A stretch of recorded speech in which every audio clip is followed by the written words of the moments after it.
Fitness कोणाला आवडते, कोणाला आवडत नाही. कोणी नवीन वर्षामध्ये रेझोल्युशन चालू करतात की मी फिट राहणार, मी बॉडी बनवणार, पण वर्ष होतपर्यंत बॉडी काही बनते की नाही बनत असं आहे.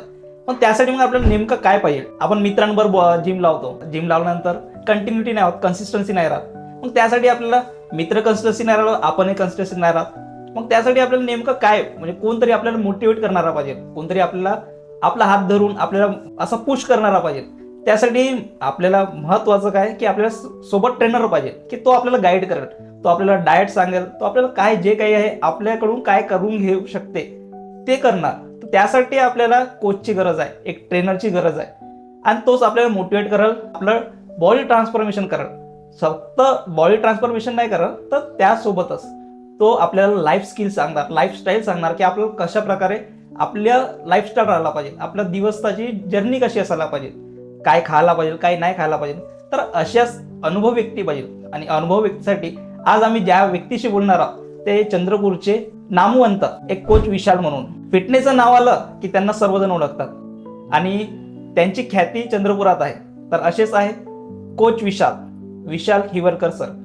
तर आज त्यांच्याशी आम्ही चर्चा करणार आहोत, संवाद साधणार आहोत की ॲक्च्युली फिटनेस कशा प्रकारे असायला पाहिजे, की फिटनेस जर्नीमध्ये काय काय करायला पाहिजे, म्हणजे फिटनेस जर्नी कशी असते आणि काय काय करायला पाहिजे. तर त्याच्याबद्दल आपण जाणून घेऊया. आणि त्यासाठी आज आपल्यासोबत आहे कोच विशाल सर. तर त्यांच्याबद्दल आपण जाणून घेऊया, त्यांचं एक साधं इंट्रोडक्शन त्यांच्याबद्दल काय. नमस्कार सर्वांना, मी कोच विशाल. या क्षेत्रामध्ये मिनिमम मला चंद्रपूर जिल्ह्यामध्ये 6 वर्ष प्लस झालेलं आहे.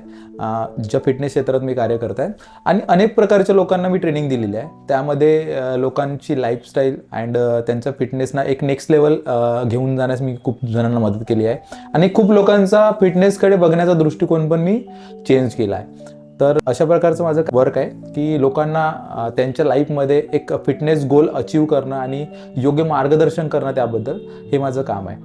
सर, आपण फिटनेस म्हणतो, फिटनेस म्हणजे नेमकं काय, की म्हणजे फिटनेसचं काय एक आपण डेफिनेशन प्रकारे आपण तुमच्या मते काय आहे? लोक फिटनेस म्हटलं की लोक बघतात की 6 पॅक बॉडी, एक पिळदार शरीर.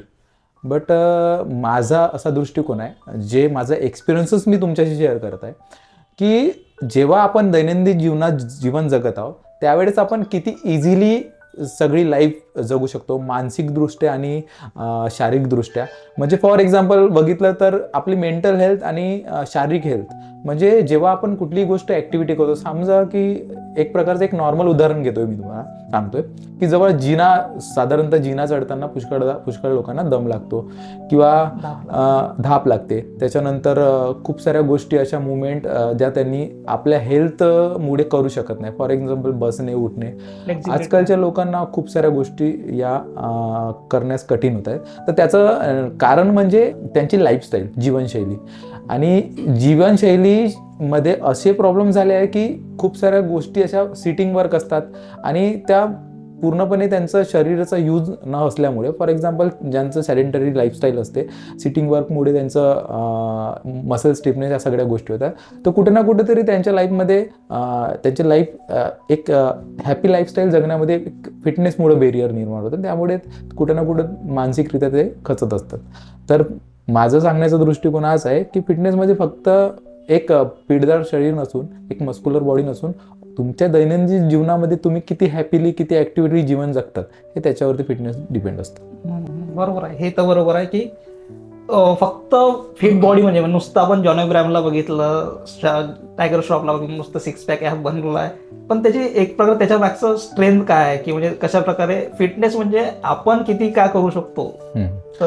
तर याचं एक सुंदर म्हणजे छान असं एक्सप्लेनेशन मी शॉर्टमध्ये देणार. As a educated fitness coach म्हणून मी तुम्हाला एक सायंटिफिक वेनी याचे पैलू सांगेन, जे तुमच्या लाईफमध्ये एक महत्त्वाचे आहे. एक्झॅक्टली फिटनेस हे 5 पैलूवरती डिपेंड असतं. त्याचं थोडक्यात मी एक्सप्लेनेशन देणार. ते म्हणजे 5 म्हणजे कुठले ते सांगतोय. फिटनेसमध्ये 5 पैलू जर तुमचे स्ट्रॉंग असेल तर योग्य शरीर तुम्हाला मिळते, योग्य फिट शरीर तुम्हाला मिळते. त्याच्यानंतर एक महत्त्वाचा रोल मानसिक हेल्थ पण असतो, मेंटल हेल्थ पण इम्पॉर्टंट असतं. तर 5 पैलू म्हणजे तुमचं मस्क्युलर स्ट्रेंथ, मस्क्युलर एंडुरन्स, त्याच्यानंतर कार्डिओव्हॅस्क्युलर एंडुरन्स, फ्लेक्झिबिलिटी आणि बॉडी कंपोजिशन. तर या गोष्टीवरती तुमचं फिटनेस अवलंबून असतं. त्याचं थोडक्यात एक्सप्लेनेशन म्हणजे मस्क्युलर स्ट्रेंथ म्हणजे तुम्ही किती वेट लिफ्ट करता, आणि जसा हार्टचा एक स्टॅमिना असतो, एक कार्डिओव्हॅस्क्युलर हेल्थचा जो स्टॅमिना असतो, तसा एक मसलचा पण एक स्टॅमिना असतो. तर त्या मसलचा स्टॅमिना म्हणजे मस्क्युलर एंडुरन्स, म्हणजे तुमचे स्ट्रॉंग मसल कितीपर्यंत वर्क करतात, म्हणजे किती काळ तुमचे मसल ते ॲक्टिव्हिटी करण्यात टिकून राहतात, त्याच्यावरती मस्क्युलर एंडुरन्स डिपेंड असतो. आणि तिसरं म्हणजे फ्लेक्झिबिलिटी. फ्लेक्झिबिलिटी म्हणजे दैनंदिन जीवनामध्ये तुम्हाला उठा बसण्यामध्ये जर प्रॉब्लेम होत असेल तर त्याचं नेमकं कारण म्हणजे त्या मसल्सची, त्या बॉडीची फ्लेक्झिबिलिटी झाली. जर तुम्हाला उठण्यात आणि बसण्यात जर प्रॉब्लेम क्रिएट होत असेल तर तुमच्या फ्लेक्झिबिलिटीवरती वर्क करणं इम्पॉर्टंट असतं. फिटनेसचा चौथा पैलू म्हणजे कार्डिओव्हॅस्क्युलर हेल्थ, म्हणजे तुमच्या हार्टचा स्टॅमिना. तुमचा हार्ट किती काळपर्यंत तुम्ही एफर्टफुली, तुमचं ब्रिदिंग पॅटर्न किती असतं, त्याच्यानंतर तुमचं ऑक्सिजन कन्झम्पशन किती असतं, हे तुमच्या हार्ट हेल्थवरती डिपेंड असतं, रेस्पिरेटरी एंडुरन्सवर डिपेंड असतं. आणि बॉडी कंपोजिशन म्हणजे बरेचदा बघितलं कुणाचं शरीर वरून जास्त वाढलेलं असतं किंवा कुणाच्या बॉडीमध्ये फॅट असतं, तर प्रॉपरली एक शेपमध्ये एक बॉडी त्यांचं असलेलं पाहिजे. ते बॉडी कंपोजिशन त्याच्या फिटनेसवरती. अशा प्रकारचे 5 पैलू, हे तुमच्या 5 पैलू जर स्ट्रॉंग असेल तर एक योग्य शरीर तुम्हाला, म्हणजे एक फिट शरीर आपण त्याला म्हणू शकतो. तर पर्टिक्युलर फक्त लोक काय करतात की जिम जाऊन फक्त स्ट्रेंथ ट्रेनिंग करतात, त्याच्यानंतर बाकीच्या पैलूकडे लक्ष देत नाही. माझं मत हे आहे की तुम्ही प्रत्येक पैलूवरती, म्हणजे सगळ्या पैलूचा वापर तुम्ही फिटनेसमध्ये केला पाहिजे. एक्झाम्पल म्हणजे स्ट्रेंथ ट्रेनिंग म्हणजे तुमचं मस्क्युलर स्ट्रेंथ आणि एंडुरन्स डेव्हलप करतं. आणि कार्डिओव्हॅस्क्युलर हेल्थसाठी तुम्ही कार्डिओ, HIIT अशा पुष्कळ प्रकारच्या ट्रेनिंग असतात, ज्या मॅक्झिमम हार्ट रेट तुमचा वाढून ड्रॉप करत असतात. आणि फ्लेक्झिबिलिटीसाठी तुम्ही योगा आणि नॉर्मल स्ट्रेचेस करू शकता. आणि बॉडी कंपोजिशन ह्या सगळ्या गोष्टी फिट केल्या आणि योग्य डाईट वगैरे जर त्याचा जोड असला की तुमचं बॉडी कंपोजिशनमध्ये बॉडी फिट होणारच. हे तर बरोबर आहे, अगदी योग्य आहे, म्हणजे अगदी चांगली माहिती दिली सर तुम्ही. तर आता जसं मी ॲज अ यंग आहो आणि मला आता फिटनेस जर्नी, मला फिटनेस म्हणजे मला जिम लावायची आहे किंवा मला योगा लावायचा आहे किंवा मला फिट राहायचं आहे, तर मला काय ॲक्च्युली काय करावं लागेल? म्हणजे सुरुवातीचं मी ॲज अ बिगिनर आहो, तर मी आता एखादी जिम जॉईन केली, तर मी आता जसं मी सिंगल मारत आहो किंवा माझ्यासोबत मित्र आहे, पण मी कंटिन्युटी करू शकतो नाही करू शकत असं आहे, तर तुम्ही त्याच्याबद्दल काय सांगाल का? म्हणजे जिम लावायला पाहिजे की नाही लावायला पाहिजे? नाही, एक्सरसाइज जिम लावायला पाहिजे हे तर चांगली गोष्ट आहे, कारण जिममुळे लाईफमध्ये खूप साऱ्या डिसिप्लिनमध्ये खूप साऱ्या गोष्टी चेंज होत असतात. एक पर्टिक्युलर जेव्हा तुम्ही रेग्युलर जिम करता, तुमच्या बॉडीमध्ये चेंजेस बघून स्वतःलाच एक वेगळा कॉन्फिडन्स निर्माण होतो. बट जिम करणं आणि योग्य जिम करणं यामध्ये फरक असतो. तो म्हणजे कसला की योग्य एक्सरसाइजची निवड.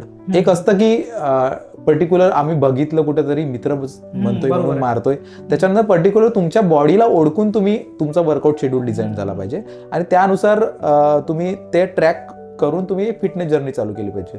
तर त्यासाठी तुम्हाला योग्य मार्गदर्शकाची गरज असते.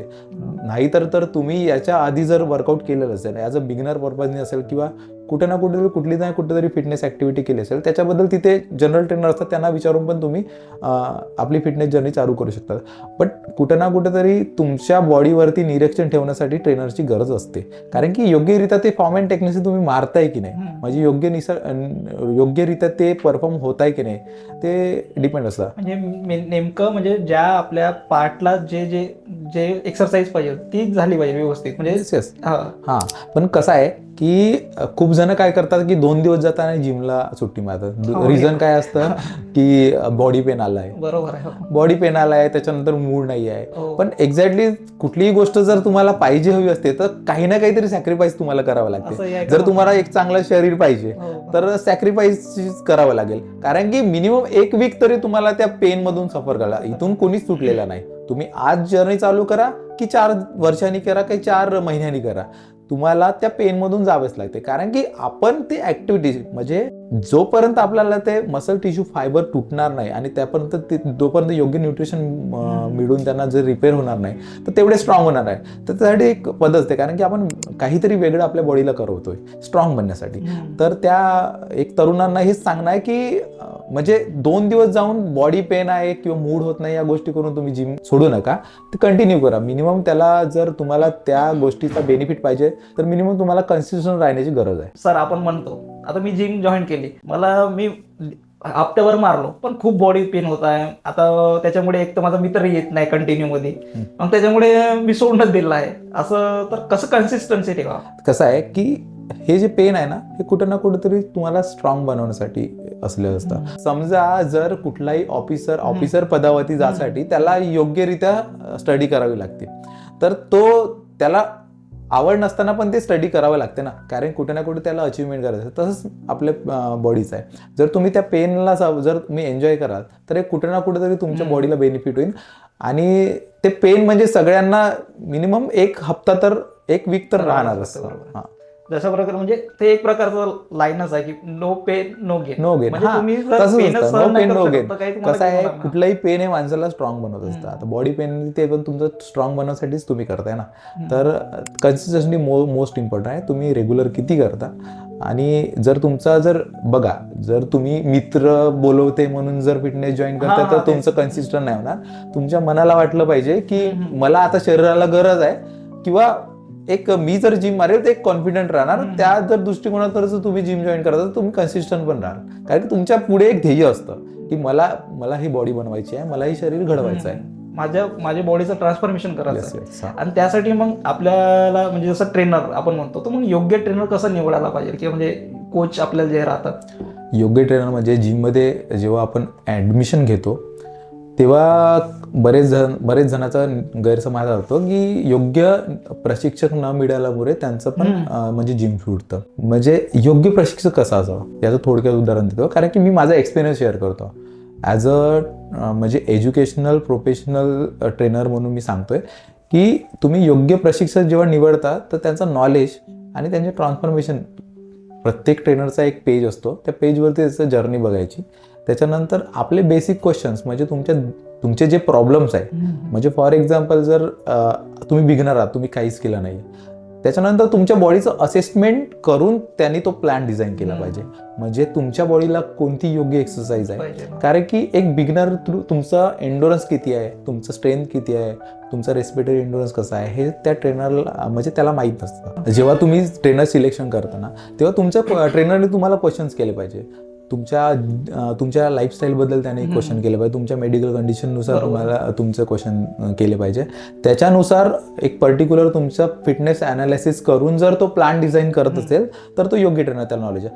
अदरवाईज ट्रेनिंगमध्ये पण माहीत होतं. आणि माझं सगळ्यांना हेच बोलणं आहे की तुम्ही ट्रेनर हायर करताना तुम्ही फिटनेसबद्दल काही ना काहीतरी रीड करून जा, म्हणजे जेणेकरून तुमच्या क्वेश्चनचे आन्सर तो देऊ शकला पाहिजे. जर तुमच्या क्वेश्चनच्या आन्सरनी जर तुम्ही सॅटिस्फाय असाल तर ही इज गुड ट्रेनर. त्याच्यानंतर ट्रेनिंगमध्ये 2 दिवसाच्या सेशनमध्ये माहितीच होते की त्या ट्रेनरला कितपत माहिती आहे, पण त्याच्यासाठी तुम्हाला फिटनेसबद्दल माहिती असणं गरजेचं आहे. तर आपल्या भारतामध्ये त्याच गोष्टी होतात की आपण फक्त डॉक्टरनी सजेस्ट केलं किंवा मित्रांनी जॉईन केलं म्हणून जिम जॉईन करतो, पण त्याबद्दल आपल्याला काहीच माहिती नसतं आणि सरळ जातो आणि कुठं ना कुठं चला मला ट्रेनरच्या अंडर ट्रेनिंग करायची आणि जॉईन करून टाकतो.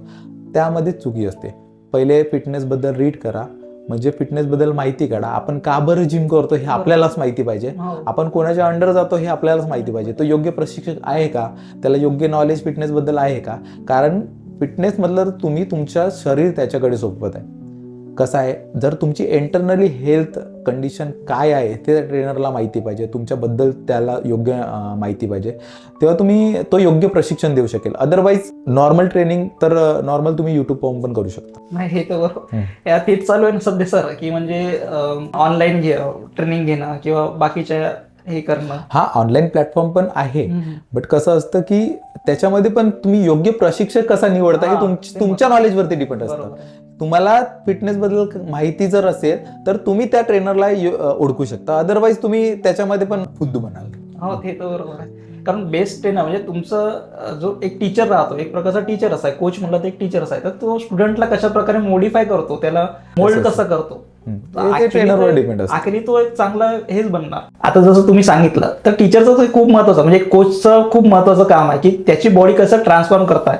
जसं एक उदाहरण घेतलं की आपण माती आहे, मातीला जशा प्रकारे मोल्ड केलं तशा प्रकारे त्याची बॉडी बनणार. Yes. तर त्याच प्रकारे की त्याचं डाएट काय, त्याचं न्यूट्रिशन कशा प्रकारे आहे, त्याला कोणते एक्सरसाइज करणं आहे, हे खूप महत्वाचं आहे. आणि तो एक तेच त्या ट्रेनरला माहिती पाहिजे की त्या क्लायंटचं असेसमेंट करणं जरुरी आहे. म्हणजे त्याचं पोस्चर अलाइनमेंट ठीक आहे का, त्याचा रेस्पिरेटरी एंड्युरन्स कसा आहे, आता करंट सिच्युएशन त्याची काय आहे, त्याची मेंटल हेल्थ काय आहे, तो कुठल्या फेज मधून आला आहे, त्याची लाईफस्टाईल काय आहे, याबद्दल त्या ट्रेनरला माहिती पाहिजे, जेणेकरून त्याला योग्य त्याच्या गोल पर्यंत पोहोचवण्यास मदत होते. म्हणून ट्रेनर हा महत्वाचा असतो. अकॉर्डिंग अगर तुम्ही जर फिटनेस जर्नी चालू करता, तुम्हाला त्याबद्दल काहीच माहित नाही, कारण योग्य मार्गदर्शक तुम्हाला योग्य प्लॅटफॉर्म फिटनेसचा देऊ शकतो. तर त्याच्यामध्ये ट्रेनर सिलेक्शन मोस्ट इम्पॉर्टंट, कारण की त्या ट्रेनरला नॉलेज असणं आणि ट्रेनर चांगला योग्य प्रशिक्षक असणं महत्वाचं असतं. पण ओबेसिटी वाढली म्हणजे पोट वाढलाय आणि खूप जण म्हणतात आता माझं लग्न आहे किंवा मला मित्र हे करतात किंवा माझं खूप पोट वाढलाय, काय दिसतो बा तू, तर याच्यासाठी काय म्हणजे फॅट लॉस साठी काय करायला पाहिजे नेमकं? बरेचदा फॅट लॉसचा कन्सेप्ट मी थोड्यासा समजून सांगतो. जेव्हा माहिती आहे का, जेव्हा कुठली इमर्जन्सी येते, म्हणजे फॉर एक्झाम्पल आता तुमच्या भावाचं लग्न आहे किंवा डॉक्टरने सजेस्ट केलं की आता तुझं वेट वाढलाय, तुझं हार्ट रेट वाढलाय, तुझं कोलेस्ट्रॉल वाढलाय, तुला फॅट लॉसची गरज आहे. आता ट्रेनरचा खरा रोल जर योग्य ट्रेनर असेल तर आता मी तुम्हाला खरा रोल एक्सप्लेन करतोय. पुष्कळ लोकांचा गैरसमज असतो की पडल्याने वेट लॉस होतं, म्हणजे धावल्याने वेट लॉस होतं किंवा झुंबा या सगळ्या गोष्टी वेट लॉस होतं. बट पर्टिक्युलर वेट लॉस किंवा फॅट लॉस हे तुमच्या ऍक्टिव्हिटीवर तर डिपेंड असतं, पण तुमच्या डाईटवरती पण डिपेंड असतं. म्हणजे कितपत तुम्ही कॅलरी बर्न करता आणि त्याच्यानंतर कॅलरी इनटेक किती करता, तर त्याच्यावरती डिपेंड असतं. मग त्यावेळेस तुम्हाला योग्य मार्गदर्शनाची गरज असते की तुमचा डाईट कसा असावा, तुमची एक्सरसाइजचा पॅटर्न कसा असावा आणि तुमच्या सेफ झोन मध्ये तुमच्या शरीराला एक सोयीस्कर वर्कआउट प्लॅन आणि डाईट प्लॅन कसा असावा, त्यावेळेस योग्य ट्रेनरची गरज असते.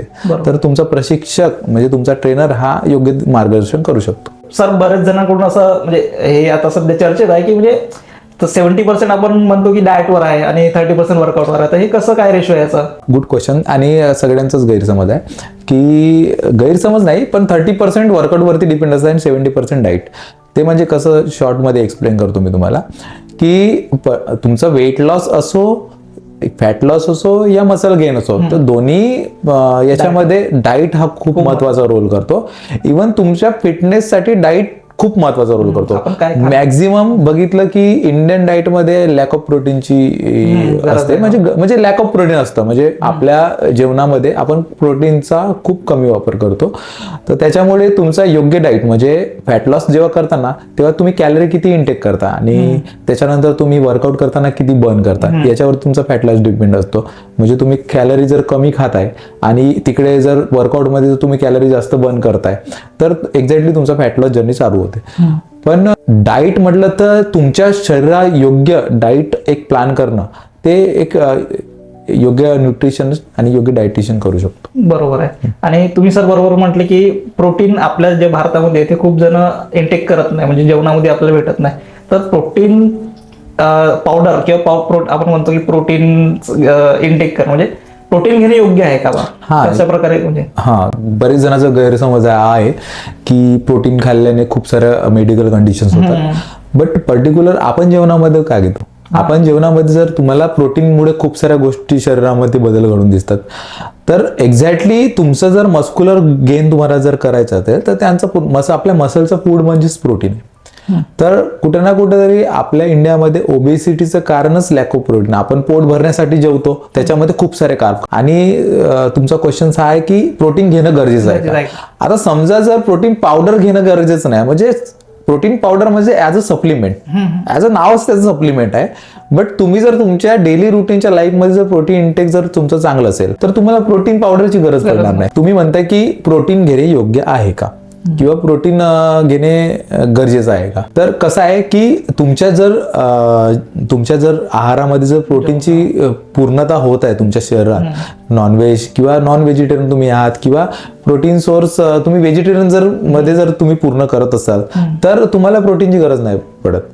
तर या कंडिशन मध्ये जेव्हा आपण फॅट लॉस करतो, जर तो व्हेजिटेरियन पर्सन असेल तर तो प्रोटीनची रिक्वायरमेंट कशी पूर्ण करा, त्याला फॅट लॉस तर करायचं आहे पण त्याला खूप सारी कॅलरी खावी लागेल. तर त्या प्रोटीनच्या इंटेक पूर्ण करण्यामध्ये त्याचा प्रॉब्लेम काय होतं की तू खूप सारे कॅलरी खाल्यानंतर बाकीच्या पण गोष्टी म्हणजे फॉर एक्झाम्पल कार्ब सोर्सेस पण त्याच्या बॉडीमध्ये जास्त जाणार.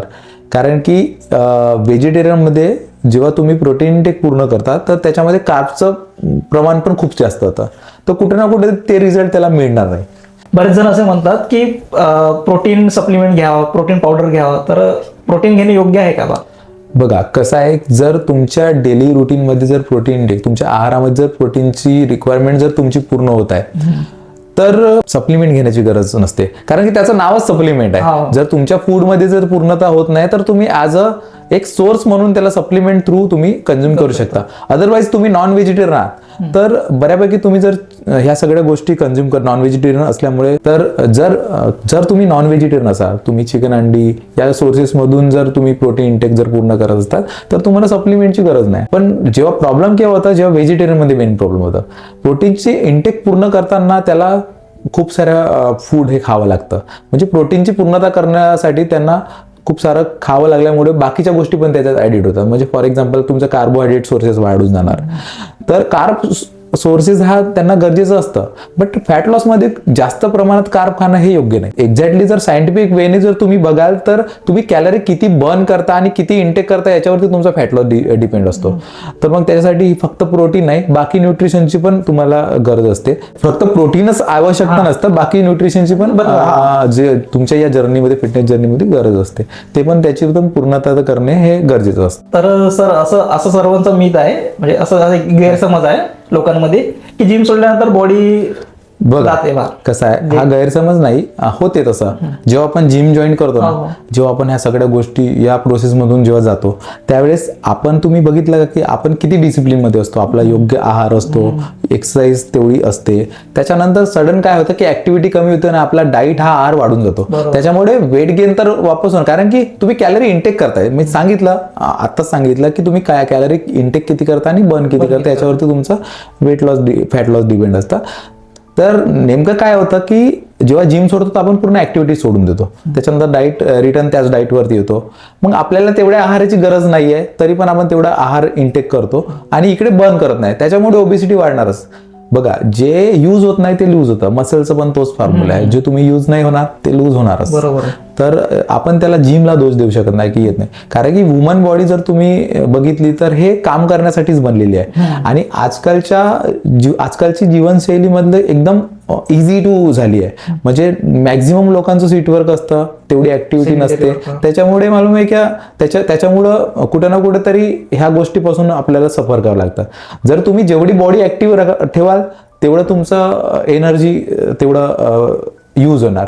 अदरवाईज तुमची बॉडी जर ऍक्टिव्ह नाही राहिली तर ते एनर्जी स्टोरेज फॅटच्या रूपात होणारच आहे, तो ओबेसिटी वाढणार. आणि महिला वर्गाने म्हणजे जिम खूप कमी जण लावतात महिला वर्गामध्ये. म्हणजे असं वाटतं की त्यांनी बहुत मस्क्युलिटी वाढणं, म्हणजे बॉडीचं स्ट्रक्चर वाढेल असं तसं नाही. असं काही नसतं. कसं आहे की महिला वर्ग आणि किंवा तुम्ही एक लेडीज आणि जेंट्स मध्ये फरक पडला तर हार्मोनचा फरक असतो. तर पुरुषामध्ये जो हार्मोन असतो टेस्टोस्टेरोन तो जास्त प्रमाणात असतो. त्याच्यामुळे हा गैरसमज आहे की महिलांनी जर जिम मारली तर ती पुरुषासारखी दिसणार, तर असं काही नाही. जे एका पुरुषाला ना तेवढे जास्त गरज महिलाला जिमची असतो, कारण ऑलरेडी त्यांच्यामध्ये मसल्स हे कमी असतात, फॅट जास्त असतात. तर त्याच्यामुळे त्यांच्या बोन स्ट्रक्चरला हेल्प करण्यासाठी मसल स्ट्रॉंग बनवायला त्यांना गरज असते. इव्हन त्यांच्या लाईफ जर्नीमध्ये पण त्यांना जिम्स अँड मसल्सची स्ट्रॉंग बनवणं हे खूप हेल्प करतं. म्हणजे जेणेकरून त्यांच्या लाईफमध्ये एक इझी लाईफ होते त्यांची.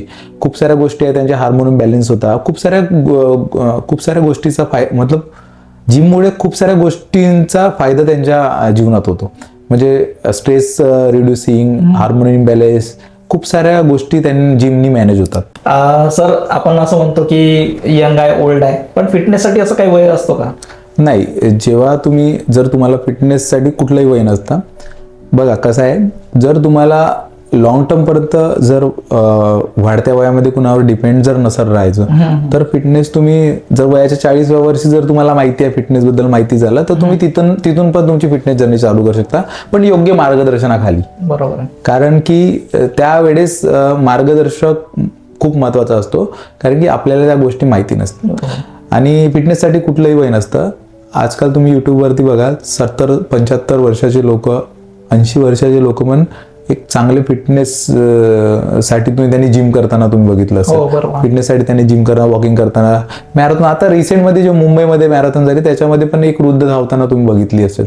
हो हो. तर फिटनेससाठी कुठलंच वय नसतं. तुम्ही स्टार्टअप कधी करता हे मॅटर करतं. फक्त जिम गेल्यावरच फिट राहणार असं काही आहे की म्हणजे त्याच्या व्यतिरिक्त कसं आहे फिट राहता येईल? बघा, जिम जाणं हे सोर्सेस आहे. अदरवाईज तुम्ही जर फिटनेस जर म्हणजे वर्कआउट जर सुरू करतो म्हटलं तर तुम्ही बेसिकली जर बिगनर आहात तर तुम्ही पुशअप पुलअप्स पासून घरी पण सुरू करू शकता. घरी पुशअप पुलअप्स, त्याच्यानंतर ग्राउंड ऍक्टिव्हिटी, खूप सारे सोर्सेस असतात. बट तुम्हाला स्टार्ट करणं योग्य असतं. जर तुम्हाला जर फिटनेस महत्वाचं असेल किंवा तुमचं शरीर महत्वाचं असेल तर तुम्ही योग्य स्टार्ट तुम्ही घरून पण करू शकता, ग्राउंड पण करू शकता. अदरवाईज तुम्हाला याच्यामध्ये जर प्रोग्रेस पाहिजे असेल तर योग्य इक्विपमेंट आपण घरी नसतात. आणि पर्टिक्युलर मस्क्युलर स्ट्रेंथ ट्रेनिंगसाठी तो तुम्हाला तेवढा मोठा सेटअप घरी नसतो. त्यासाठी जिम जाणं हे महत्वाचं आहे. जर तुम्हाला पिळदार शरीर जर हवं असेल तर ते स्ट्रेंथ ट्रेनिंगमुळं एक मस्क्युलर बॉडी होतं, तर त्यात तुम्हाला जिममध्ये योग्यरित्या जिममध्ये वर्कआउट करूनच ते अचीव्ह करता येतं. अदरवाईज तुमच्या घरी जर जिम सेटअप असेल तर तुम्ही तिथून मग करू शकता. पण तुम्हाला जर तुम्ही बिगिनर असाल तर मार्गदर्शकाची गरज पडतेच. सर तुम्हाला म्हणजे तुम्ही फिटनेस क्षेत्रामध्ये आहात तर तुम्हाला म्हणजे कसे अनुभव आले आणि तुमचे क्लायंट्स कसे बरं तुम्ही हँडल केले, तर त्यांचा काय अनुभव होता? माझ्याकडे मिनिमम म्हणजे 16 ते 60-70 वया गटातील लोकांना मी ट्रेन केलं आहे. त्याच्यामध्ये ॲथलीट पण आहे, त्याच्यामध्ये वर्क प्रोफेशनल पण आहे, त्याच्यामध्ये हाऊस मेकर पण आहे, म्हणजे घरी काम करणारे, आणि सगळ्या क्षेत्रातील लोक माझ्या अंडर ट्रेन आहे. इव्हन डॉक्टर्स, त्याच्यानंतर ऑफिसर्स, या सगळ्या प्रकारच्या लोकांना मी ट्रेन केलं आहे. तर त्यांनी पण तेच प्रॉब्लेम घेऊन आले होते. म्हणजे एक्झॅक्टली कुणाला फॅट लॉस करायचं होतं, कुणाला पोश्चर अलाइनमेंट करायचं होतं, कुणी माइंडसेटनी थोडं खचलेलं होता, कुणाला एक गोल अचीव करायचे होते, अशा पुष्कळ. कुणाला काही तर असे क्लायंट होते की मी नाव तर शो नाही करणार त्यांचं, की रिहॅब सेंटरमधून म्हणजे परत आलेले आणि त्या गोष्टी त्यांच्याकडून सुटल्या नव्हत्या. त्या जिमच्या एका हॅबिटमुळे त्यांच्या लाईफमध्ये खूप सारी सुधारणा आली. कारण जिम हे डिसिप्लिन लावतं. म्हणजे एक योग्य मार्गदर्शक जर तुम्हाला समजावून सांगत असेल आणि त्या गोष्टी त्यांनी अंमलात आणत असेल तर त्यांची कुठं ना कुठं तर लाईफ पूर्ण चेंज होते आणि डिसिप्लिन लाईफ होते. असे पुष्कळ उदाहरण माझ्याकडे आहे आणि पुष्कळ लोकांच्या लाईफमध्ये चेंजेस आहे. आणि जेव्हा हे चेंजेस मी माझ्या क्लायंटमध्ये बघतो तर त्या माझ्या म्हणते ना की जेव्हा एक शिष्य अचीव करतात सगळ्या गोष्टी, गुरुला एक अभिमान वाटतो.